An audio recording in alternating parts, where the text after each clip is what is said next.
Alright, so my name is Joseph Morrissey.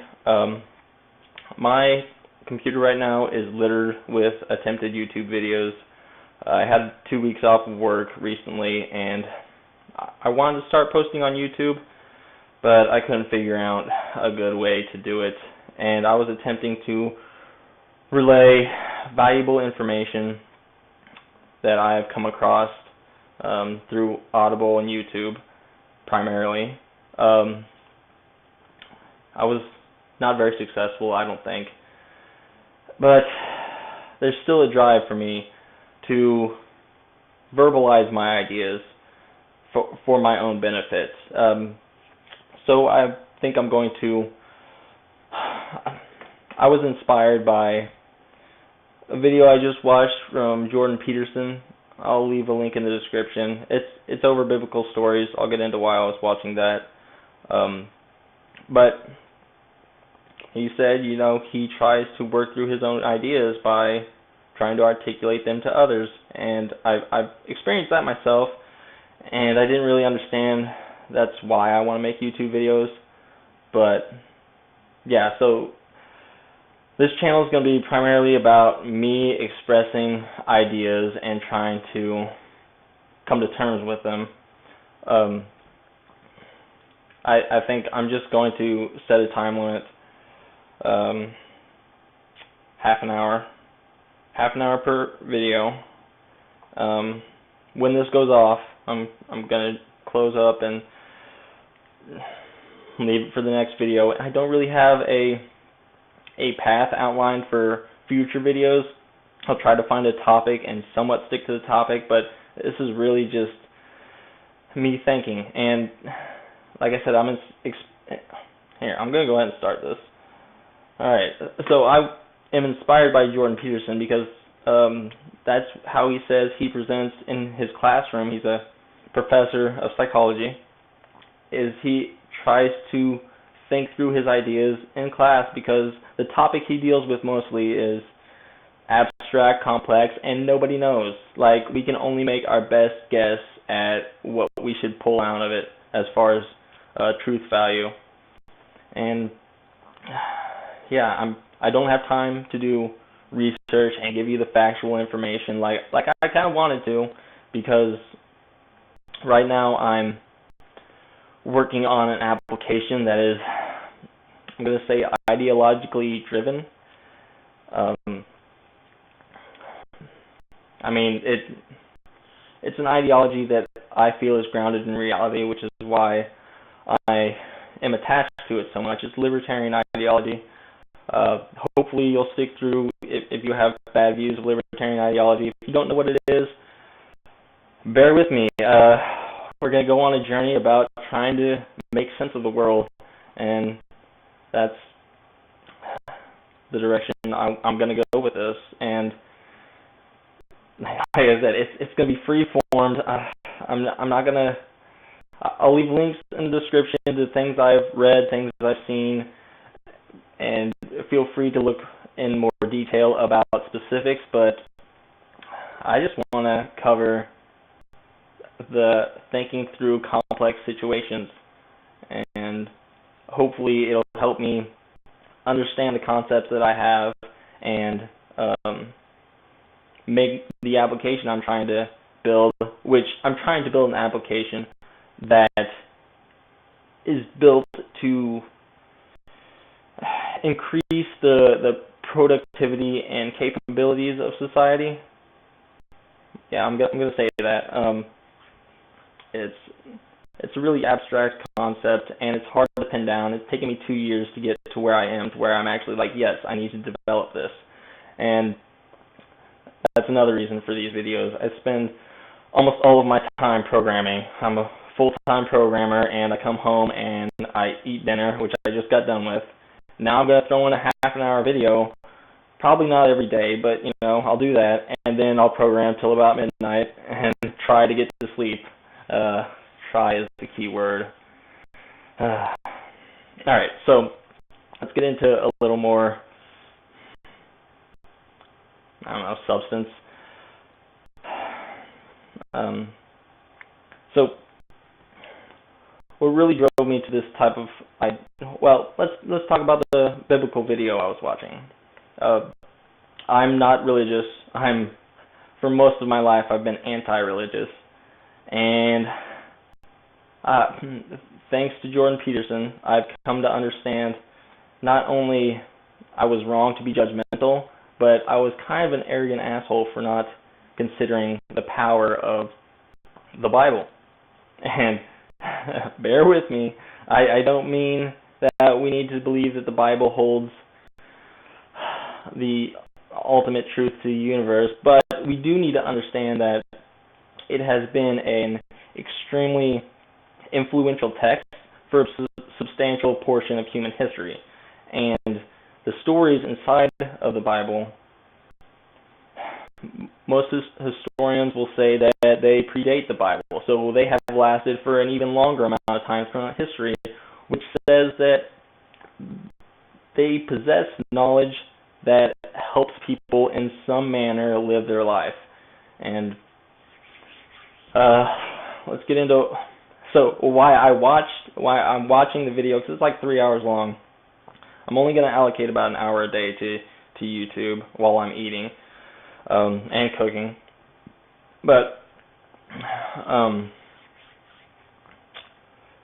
so what was I saying?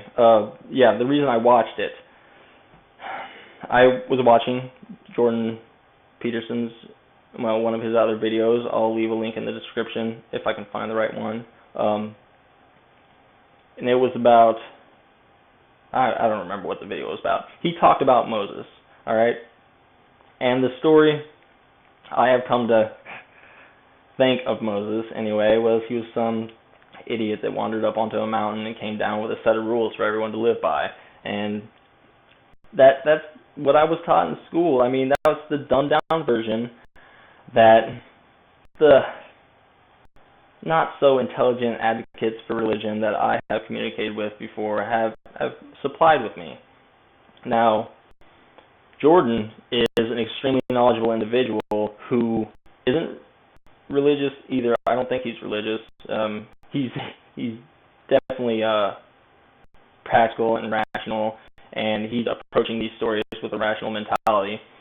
When he talks about the story of Moses, he brings up the fact that after Moses liberated the Israelites, they wandered around the desert for 40 years or something.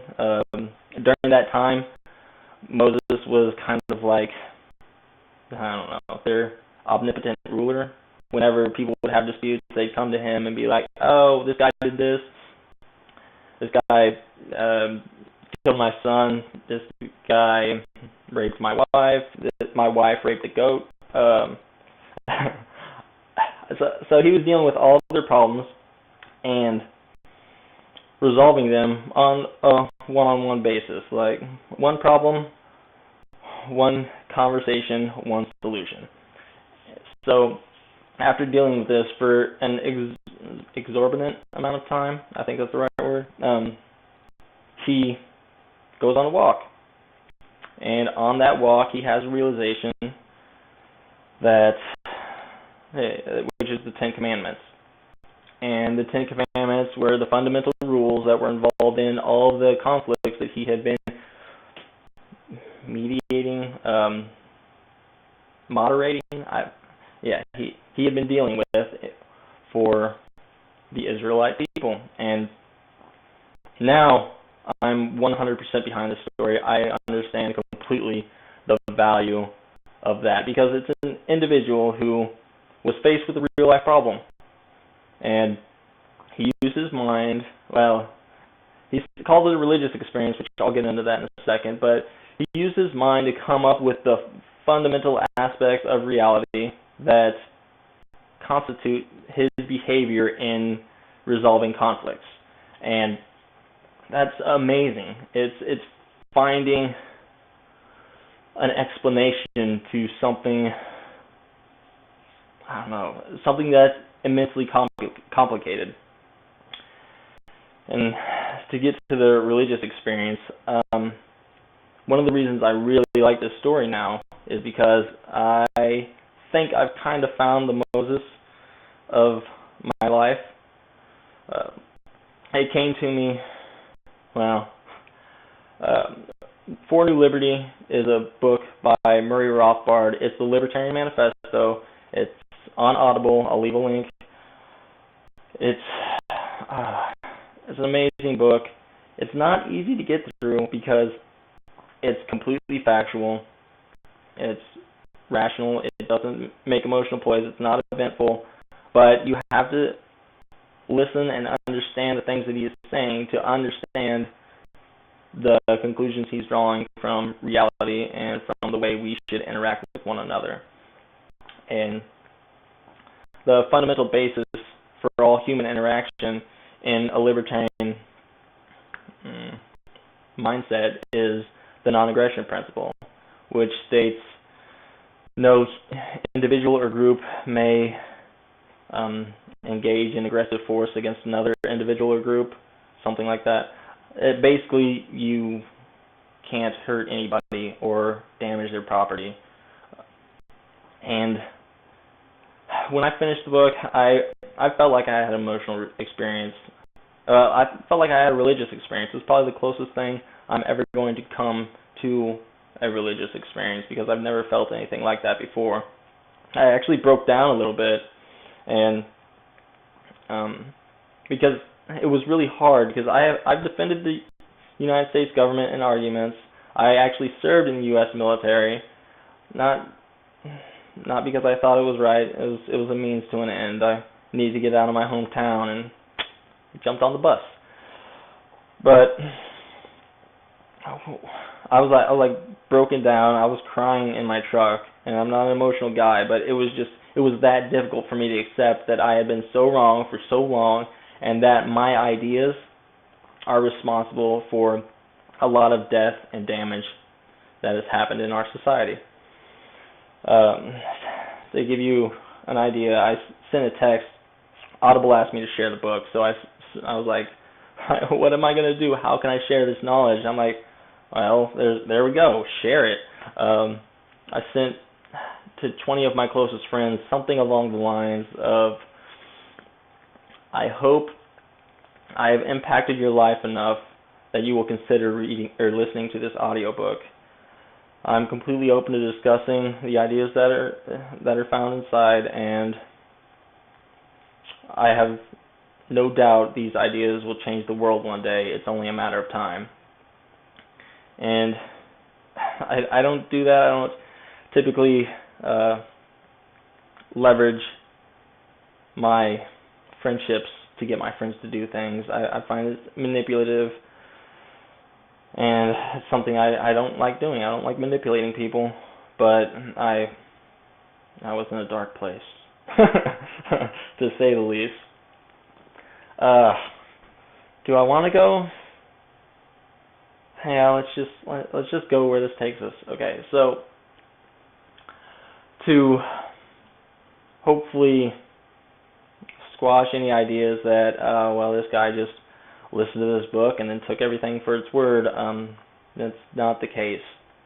Actually, before I listened to the book, my brother was trying to convince me of these ideas for probably at least a year, and I wasn't really listening to him because he didn't have the arguments down well enough to convince me, and I mean, I needed extreme convincing to accept this radical deviation from my current perspective.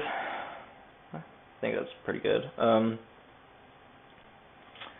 So, yeah, I listened to the book, and I came to that realization, and I still fought it. Like, it went, like, I jumped on the truck with a bunch of libertarians, and I was riding around for about a day, and then they all went in to go get burgers, and I took off running through a field.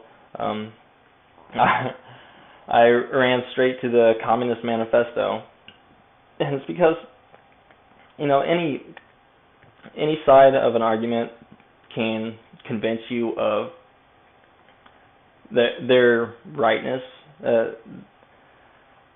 A well-formed argument will always be convincing, you know, even if the argument itself isn't very good. Like, there's an art form to convincing you of things that aren't necessarily right or true. So I went to the Communist Manifesto because it's on the complete opposite side of the spectrum, to see if there was something that could pull me back into a reality where I thought that government's necessary and that people are evil and they need a government to keep them under control, that sort of thing. Which I didn't really think people were evil before, but I don't know. I don't know. I was very optimistic about interacting with people, but for some reason I thought I needed a force such as the government to deter bad behavior.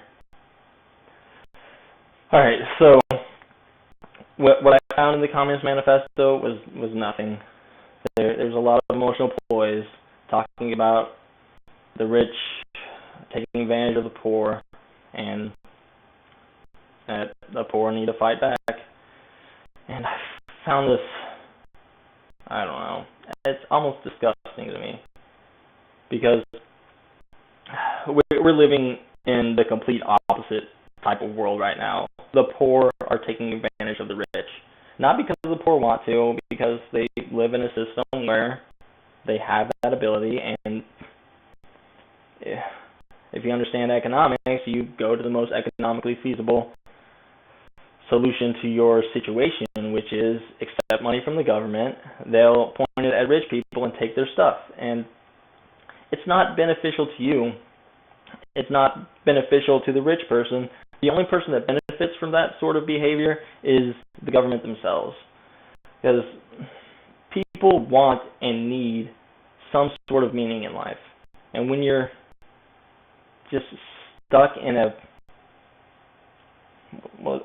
quicksand pit of poverty, because that's what it is. The welfare system isn't designed to help people. It's designed to drown them. Well, I don't know. Keep their head above the sand, but that's about it. They can breathe. Well, they need their hand out to vote, but that's about it. And it's really a disgusting attempt at trying to help the poor, when the poor get helped by giving them opportunities to grow as an individual. It's the fundamental argument of, do you teach a man to fish or do you give him a fish? I mean, that's basically what it boils down to. And throughout history, before socialist-style governments, unemployment was generally a temporary state. So you had work, you would lose your job, you get laid off, fired, whatever, and there'd be a temporary, unstable portion of your life where you had to reassess yourself, your skills, your resources, and make another attempt at success. And I just don't understand, because it's like the most powerful motivator. Some of the greatest men in history have had to suffer through some tremendously hard times in order to orient themselves in a way to be prosperous. And there's such a demonizing mentality around successful people, and you're missing the fundamental picture if you think that successful people are bad, because successful people can only be successful if they're helping people around them. Not necessarily the case when they're buying government favors, keeping competitors out of the market, raising prices because they don't have competition. But in a free market where anybody can take the place of anybody, let's go with that now, then the only way anybody's going to accrue a massive amount of wealth is through providing a good or a service at a very low cost that people want. And it's a beautiful thing. I haven't done, like I said, I don't have time to do my research. I can't, off the top of my head, think of any particular individuals you can look into, which is stupid because I'm listening to an audiobook right now by Tom Woods. It's called The Politically Incorrect Guide to American History, and I'll leave a link. It's, I don't know, it's an amazing story, and he brought up somebody today that, what was he selling? He was selling some sort of chemical that,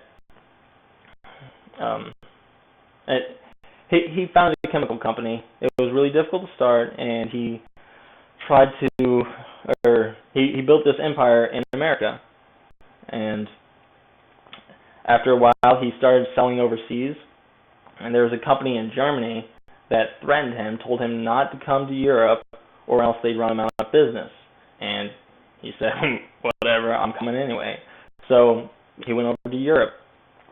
So as a retaliation, the people in Europe started selling that chemical in America for, like, it was around half the cost that he was selling it for. And, yeah, I mean, he couldn't compete with that. So what did he do? He bought up a bunch of their cheap chemical and then started selling it in Germany for, I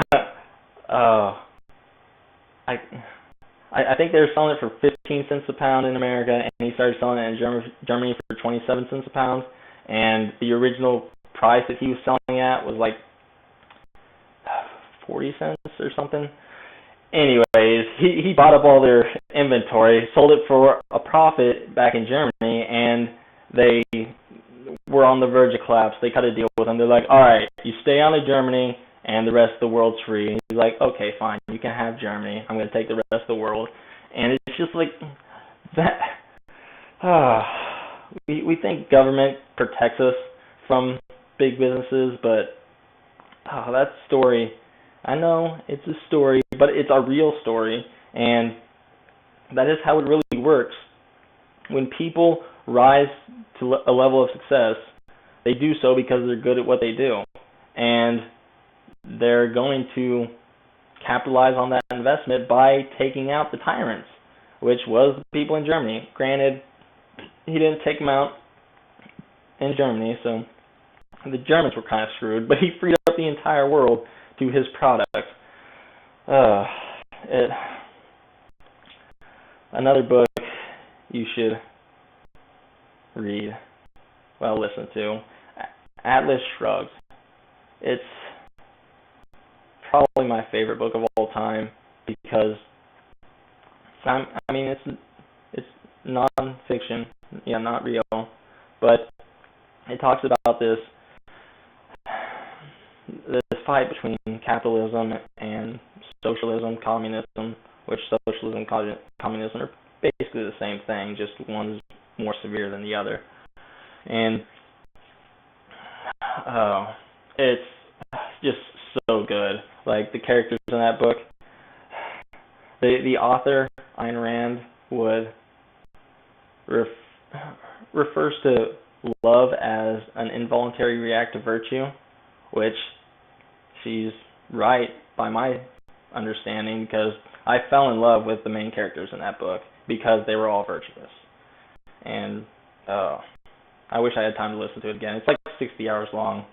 But like I said, audiobook, you don't have to, sit down and stop doing what you're doing, but you can still listen to it. Although I warn you, I procrastinated a lot listening to that book. Like, I didn't want to do anything else while it was going on because it was really good. But to come back to libertarian rejection, I went to the Communist Manifesto and they had nothing.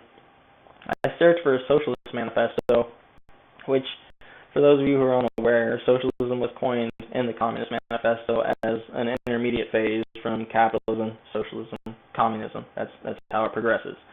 And I couldn't find a socialist manifesto. All I could find was some weird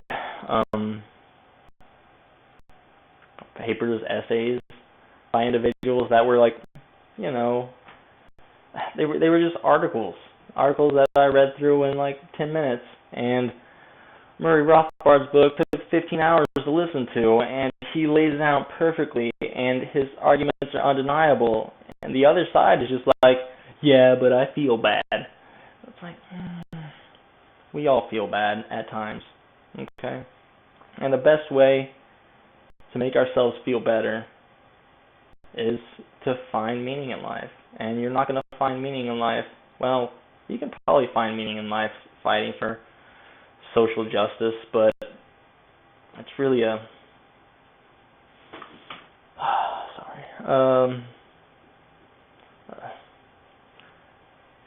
I can't think of the right words. It's just spiteful and contradictory. The reason I say that is something I've been grappling with recently is people in America always, well, not all people in America, the smart ones, the non-insane ones don't really complain about it, but a lot of people complain about the 1%. And the 1% in America, you know, is massively more wealthy than all the rest of the Americans. But the 1% in the world is basically all Americans. So if you're going to complain that the 1% of America needs to help America, then just logically you should assume that the 1% of the world needs to help the world.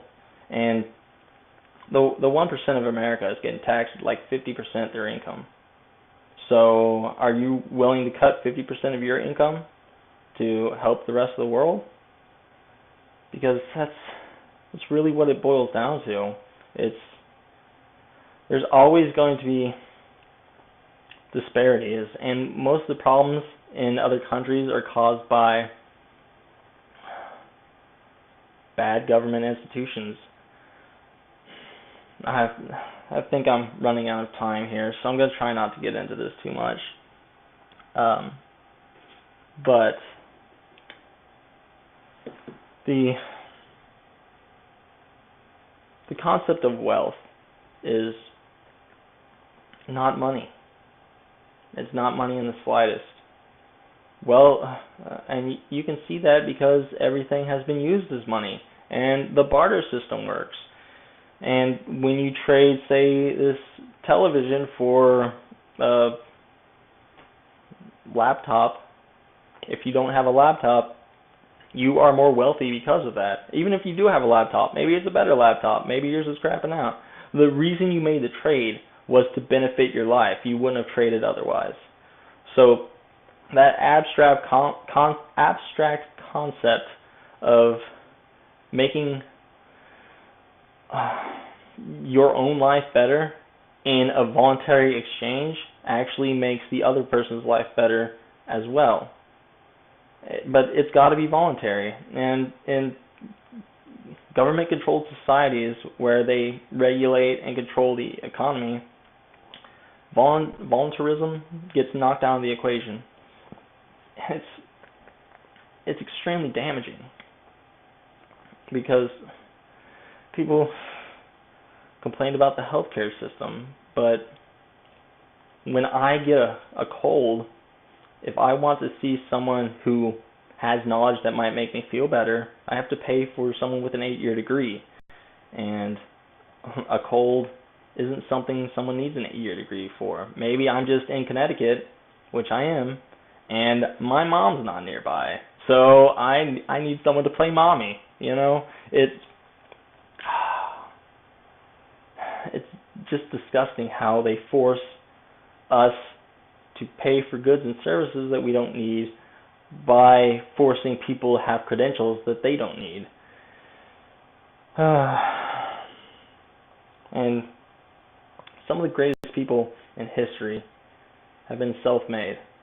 you know, self-educated, especially in the areas of science. Who was that guy? The guy that discovered electromagnetism. Gosh, I don't know why I can't remember his name, but he didn't know math. Yeah, he wasn't even really educated in science. He was playing with magnets in his garage and drawing out the patterns he saw. And when he exposed those patterns to someone with the education to be able to write out the mathematical equations, that's how it was discovered. Just because you have a degree or knowledge doesn't mean you're the best one suited to make advances in that field. And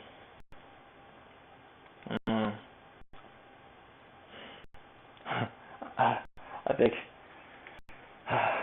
I got one last thing. Yeah, we'll just close off with this last thing, because I have an associate's in engineering and a bachelor's in computer science and mathematics. But understand, I got out of the military, and the reason I went to school was because I went to a party. And at this party, I met a lot of people with PhDs and masters and people working on those. It was, you know, I was one of the least educated individuals in this group. And up until that point, I was a pretty heavy drinker at social events. I wouldn't say I've ever been addicted to alcohol, but I got belligerent because there's nothing better to do. You know, just get really drunk, dance, sing, have a hootin' time. And I went to that place, and I brought a fifth of Jack Daniels with me. And I poured one drink, and I sipped on it for a little bit. And after, it was like 10 minutes in, just talking to, I was listening into a group, and then I started engaging with somebody. And after that conversation was over, I went and poured my drink down the drain, and I didn't drink the rest of the night, because the quality of conversation and knowledge that was present at that event was inspiring. And I was signed up for college courses in less than 2 weeks, and here I am, 2.5, 3 years later, a successful software developer. No, I haven't reached that point yet. I just started, but I'm going to be successful because of that party, because it has driven me to expand my knowledge and myself as an individual.